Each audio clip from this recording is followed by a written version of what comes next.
Hey guys, I'm just gonna sit here while I do this video. I'm watching this Florida Open for some reason.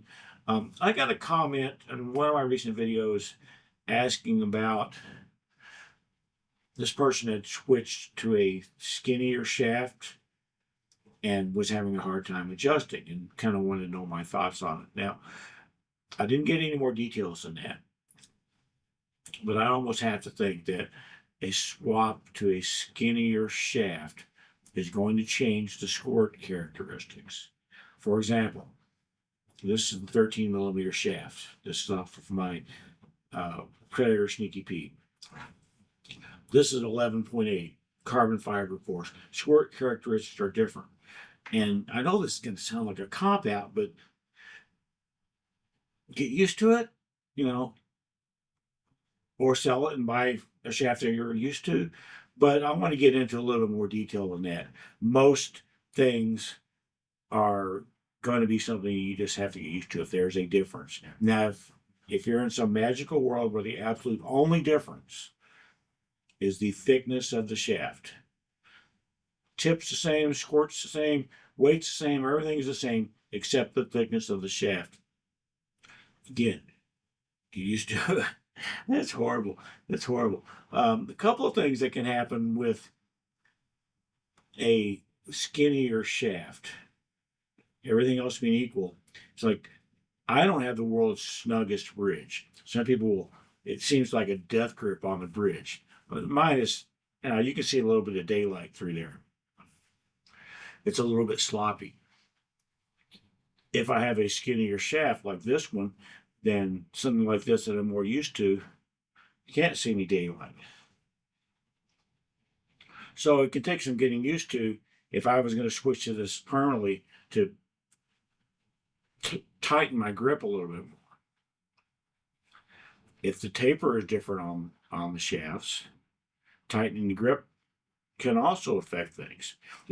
I've got this prop here, and I'll tell you about this prop in a second. So Corey shoots with one of these. The last time I looked, instead of using a glove, he uses this.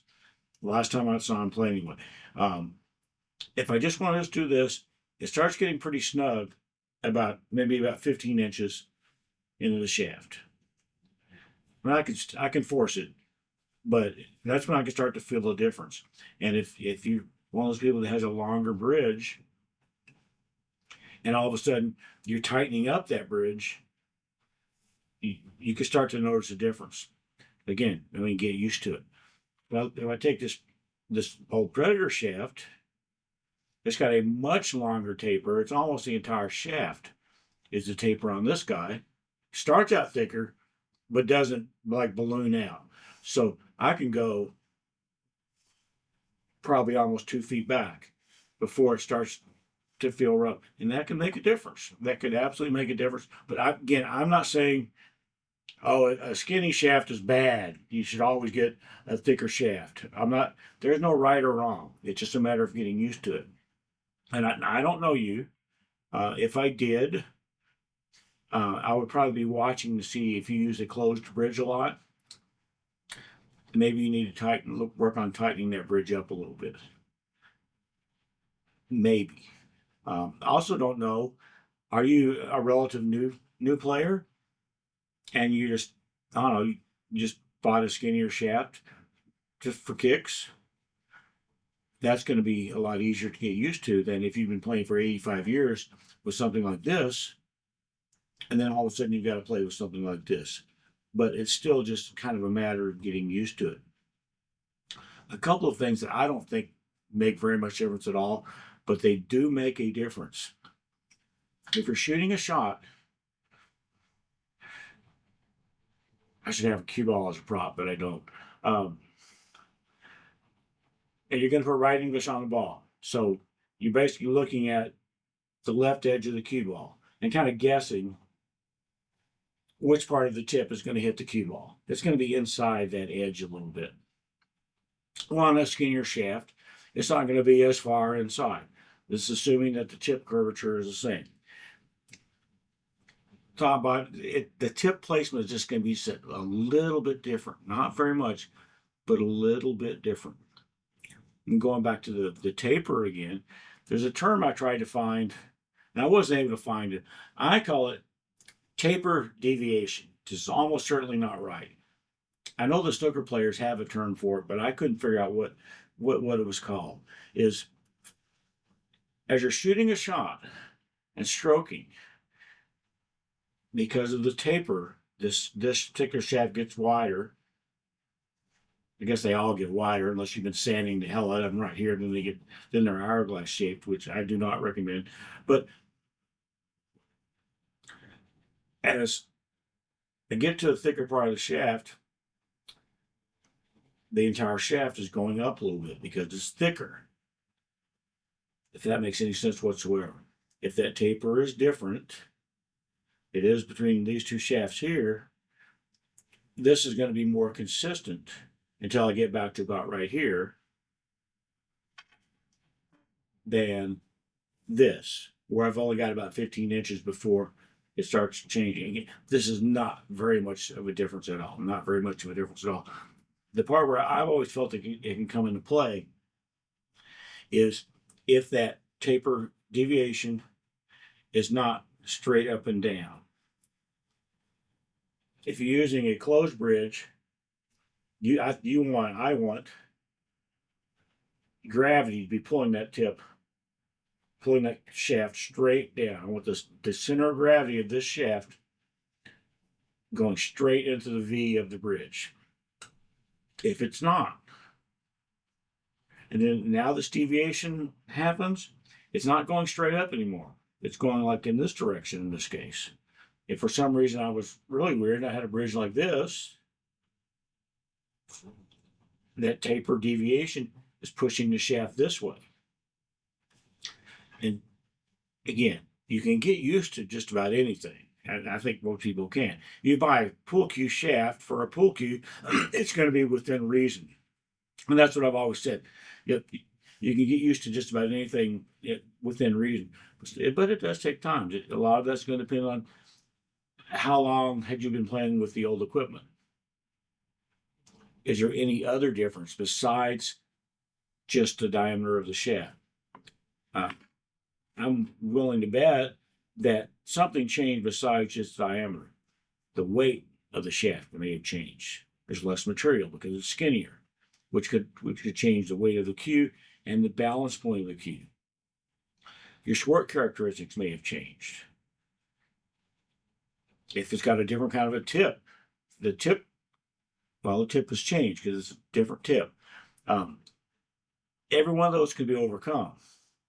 I think it's very important to just, have a little bit of patience and know a couple of things that you need to watch out for. You need to watch out for what's happening. If you're getting that taper deviation thing that I talked about, pay attention. Is it always vertical, or is it always like this, or is it always like this? Pay attention to which part of the tip is hitting the cue ball. If you're putting what you think is a half inch of right English, for example, is it really a half inch? Is it the same half inch of right English that you're used to using with your old thicker shaft? It's not going to be exactly the same until you get used to it. It's going to be very close, and that there may not be enough of a difference, but it is a difference still. And you said you have a hard time. You're having a hard time just getting used to it. But I guess I would need to have a little bit more details. I would definitely say if you use a closed bridge, that make sure it's snug. It's probably not going to be as snug as it was with your old shaft, at least not at first. You may need to tighten that bridge up a little bit. And that would probably feel weird, especially, depending on what the taper of the cue is. It may not feel good at all. It may take a long time. I don't know if you use a glove or not, or I guess one of these silly things. These things do look silly, but I'm not convinced they look any sillier than a glove. But that is just my opinion. I've never been a glove person, and hopefully never will be. Formica, there's wood down there. Hopefully never will be a glove person. I think I'm just too old of a dog to learn that particular new trick.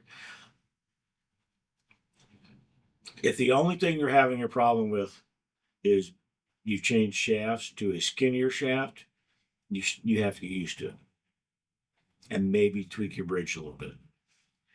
If there are other changes that come along with a senior shaft, you have to get used to those too. So I know it sounds like a cop out, and a lot of pool players don't like to hear it. Get used to it. Get used to it. But sometimes that is the answer. There's no pill that you can take that's going to automatically make you used to a change in equipment. Maybe a hypnosis session. You can try that. But I'm guessing that probably still wouldn't work or still wouldn't last very long. It's just a matter of just play. Pay attention to what's going on. Don't just go, oh man, I missed that shot. Okay, well, why'd you miss that shot? I always try to make myself observant enough to know why I just missed a shot, not just, oh crap, I missed. For example, if you switch to a lower squirt shaft, outside English a lot of times will disguise itself as an overcut or an overspin, but it's not the case. It can be an under squirt, and it's just knowing the difference and being able to tell the difference when you shoot these kind of shots of what's going on.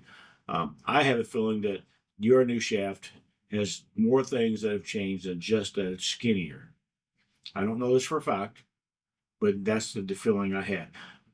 Either way, the answer is still kind of the same. If you're going to stick with that thing, you need to get used to it. And it's going to take a little bit of time. That's all I have to say, man. Yeah, I wish you luck. Thanks.